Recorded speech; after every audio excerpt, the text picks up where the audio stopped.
गुजरात के सूरत की एक अदालत ने गुरुवार को मानहानि के एक मामले में राहुल गांधी को राहत नहीं दी है। अदालत ने दोष सिद्धि पर रोक लगाने की कांग्रेस नेता की याचिका खारिज कर दी।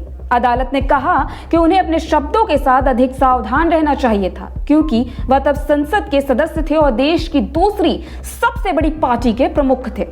बता दें कि अतिरिक्त सत्र न्यायाधीश आरपी मुगेरा की अदालत ने 2019 के मानहानि मामले में गांधी की उस याचिका को खारिज कर दिया जिसमें उन्होंने मोदी सरनेम वाली टिप्पणी को लेकर दोष सिद्धि पर रोक लगाने की मांग की थी। पीठ ने कहा कि अपीलकर्ता से नैतिकता के उच्च स्तर की अपेक्षा की जाती है और निचली अदालत ने वही सजा सुनाई थी जिसकी कानून में अनुमति है। आपको बता दें कि भाजपा विधायक पुर्णेश मोदी के द्वारा राहुल के खिलाफ मानहानि का मामला दर्ज कराया गया था।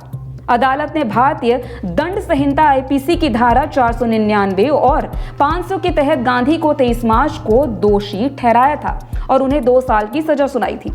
इसके एक दिन बाद 2019 में केरल के वायनाड से लोकसभा के चुने गए गांधी को जनप्रतिनिधित्व कानून के प्रावधानों के तहत अयोग्य घोषित कर दिया गया था। अतिरिक्त सत्र अदालत ने आदेश में यह भी कहा कि जनप्रतिनिधित्व कानून 1951 की धारा 8 के तहत गांधी को सांसद पद से हटाने या अयोग्य ठहराने को अपरिवर्तनीय या अपूर्णीय क्षति या क्षति नहीं कहा जा सकता।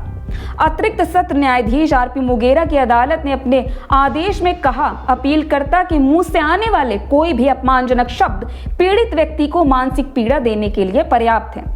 अदालत ने कहा कि मानहानिकारक शब्द बोलकर और मोदी उपनाम वाले व्यक्तियों की तुलना चोरों से करके निश्चित रूप से शिकायतकर्ता पुर्णेश मोदी की मानसिक पीड़ा और प्रतिष्ठा को नुकसान पहुंचता है, जो सामाजिक रूप से सक्रिय हैं और सार्वजनिक रूप से व्यवहार करते हैं।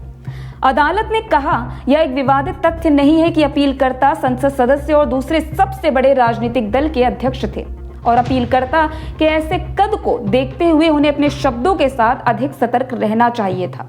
अदालत ने कहा कि अपीलकर्ता के वकील यह दिखाने में विफल रहे कि उनकी दोष सिद्धि पर रोक नहीं लगाकर उन्हें चुनाव लड़ने का मौका देने से इनकार करने से उन्हें अपरिवर्तनीय क्षति होगी। पीठ ने गांधी के वकील की इस दलील को भी खारिज कर दिया कि किसी समुदाय के खिलाफ मानहानि नहीं हो सकती।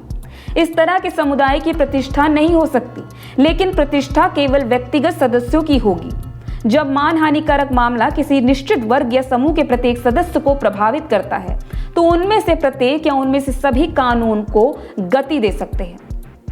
अपमानजनक टिप्पणी से शिकायतकर्ता की प्रतिष्ठा को पहुंचा नुकसान। अदालत ने कहा कि प्रथम दृष्टया साक्ष्यों और निचली अदालत की टिप्पणियों को देखते हुए पता चलता है कि गांधी ने आम जनता में प्रधानमंत्री नरेंद्र मोदी के खिलाफ कुछ अपमानजनक टिप्पणी की थी और मोदी सरनेम वाले व्यक्तियों की तुलना चोरों से की थी।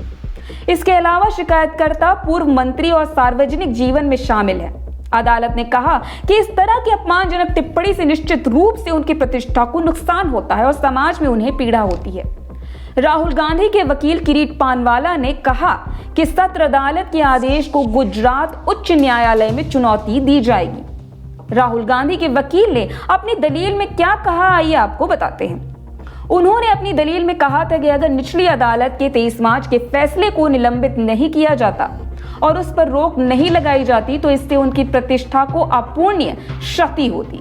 गांधी ने कहा था, अधिकतम सजा इस विषय पर कानून के विपरीत है और वर्तमान मामले में अनुचित है, जिसका राजनीतिक रंग है। गांधी ने अपनी दोष सिद्धि को कठोर, त्रुटिपूर्ण और स्पष्ट रूप से विकृत करार दिया था।